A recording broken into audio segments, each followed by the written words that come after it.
Sitri, the 12th Goetic spirit, often known as the demon prince of the day or the divine prince of the day, is an incredible spirit, very popular within the occult circles, but not quite as understood as what this spirit should be, and I'll get into that later in the video. So before I go into the specifics of the spirit, let's have a look at the trusty old Goetia and see what it says here. The 12th spirit is Sitri. He is a great prince and appeareth at first with a leopard's head and the wings of a griffin. That's very important. But after the command of the master of the exorcism, he putteth on human shape, and that very beautiful. He inflameth men with women's love, and women with men's love, and causeth them also to show themselves naked, if it be desired. He governs 60 leads unto the spirits, etc., etc., and wear this as a layman before thee. Then it has the sigil. So, very strange, and on the surface doesn't really say much about the spirit, but let's look into particularly that appearance aspect in a lot more detail, because that's very important as to why this spirit is so exceptional to work with. So the interesting aspect within this description, he appeareth at first with a leopard's head, not a lion's head, and the wings of a griffin, depending on a griffin is a mythical creature that has the wings of an eagle and the body of a lion. So why would it specifically say the wings of a griffin and not an eagle? Why would it be a leopard's head and not a lion's head to fit with the rest of the body? Well, if you think of the symbolism across many parts of the world that have leopards, the leopard is often seen as a mythical creature of power. Lots of people from certain tribes wear a leopard's fur, skin, to display their power effectively. And I think that is one of the aspects that this is making you kind of, not making you, but if you delve into this, excuse me, a little bit further, that that there is quite a lot of cryptic information within this description of Sitri. So the leopard's head, I think, is representing the element of power, of courage, of mythos. And I think that what that is showing is not just that Sitri, but working with Sitri can help you take power, control of your own life, whatever that is, whether you work in the arts, whether you're a salesman, whether you're a market trader, whatever it may be, whether you're unemployed even. Working with Sitri is about that self-power,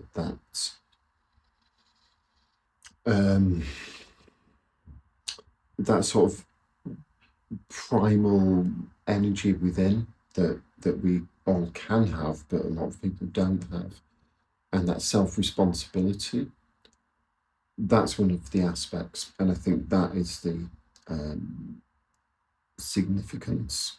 Now, the griffin aspect, I think that this, because it is a mythical creature, I think that the description is not the wings of an eagle, which can be mythical creatures within many traditions themselves, and they're very respected and incredible, beautiful animals.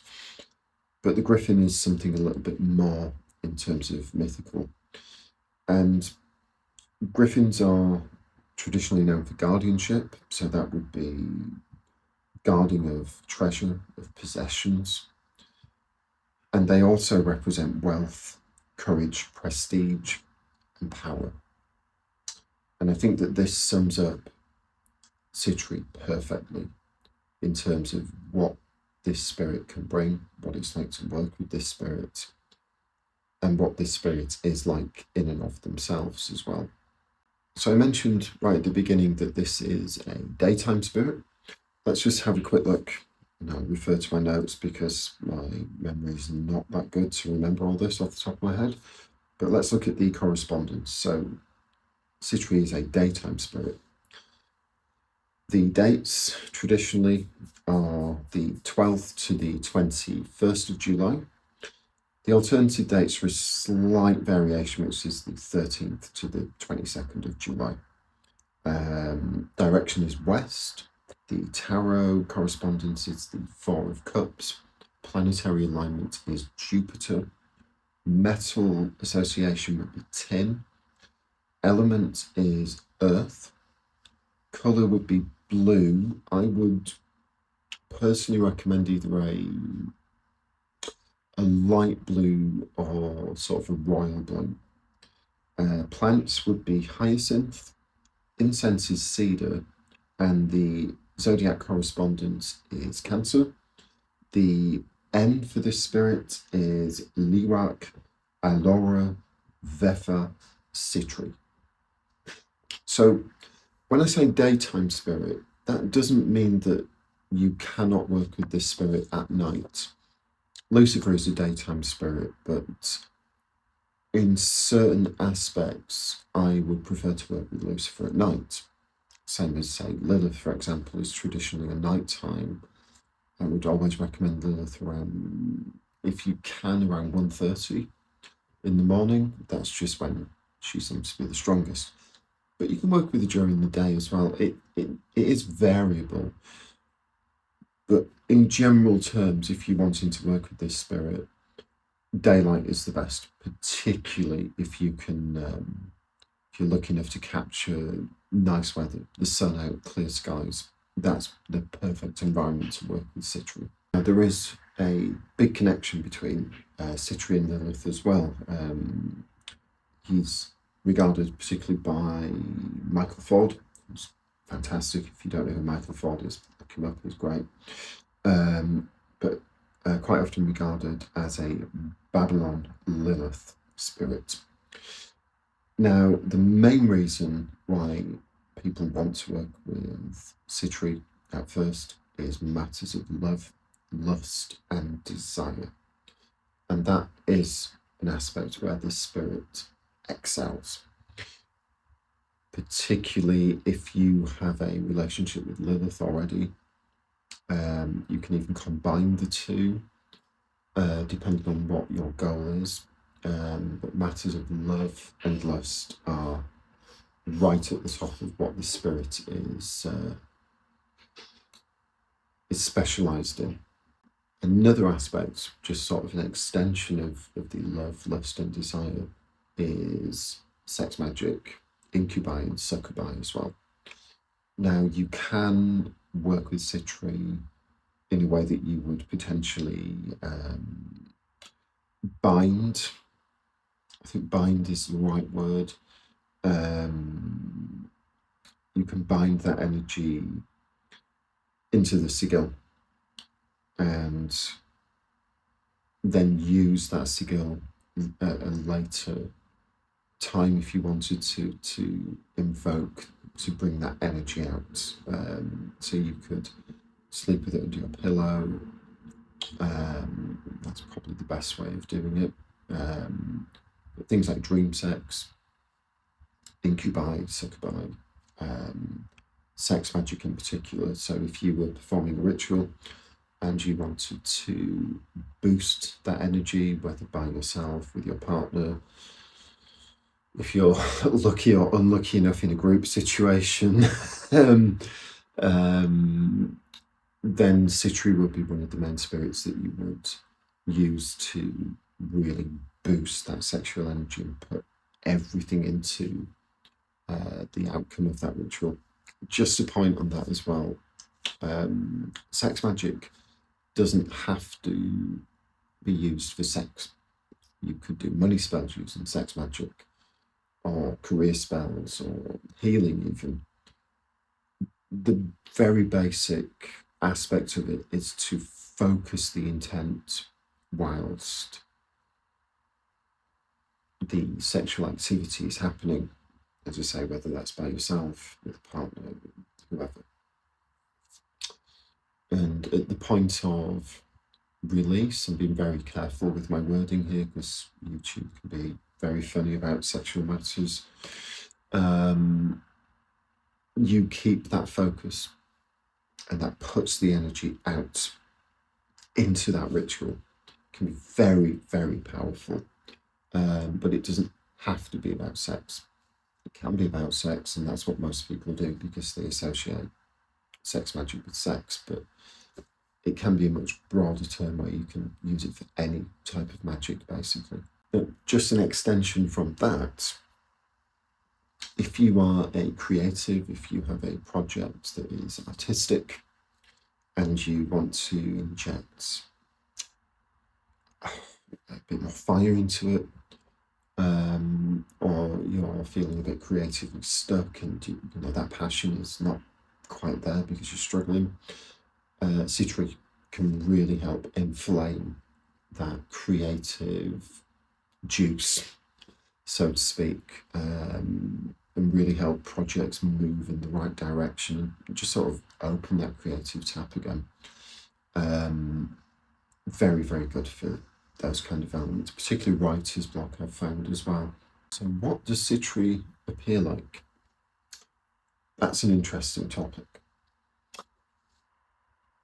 I personally have mainly seen, in a visual sense, Sitri as a blonde, very effeminate is the closest to the best description I can give. Blonde, very beautiful, handsome man.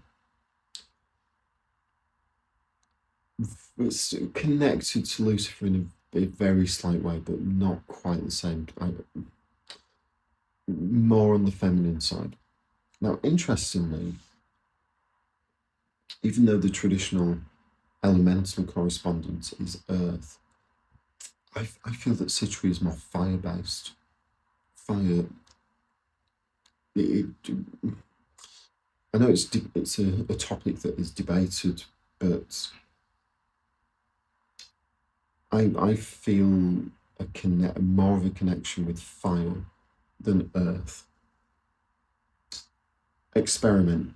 See what you feel with this spirit. There are no rights and wrongs. Some people may say an air element, but I think fire fits more accurately for me. But earth is fine too.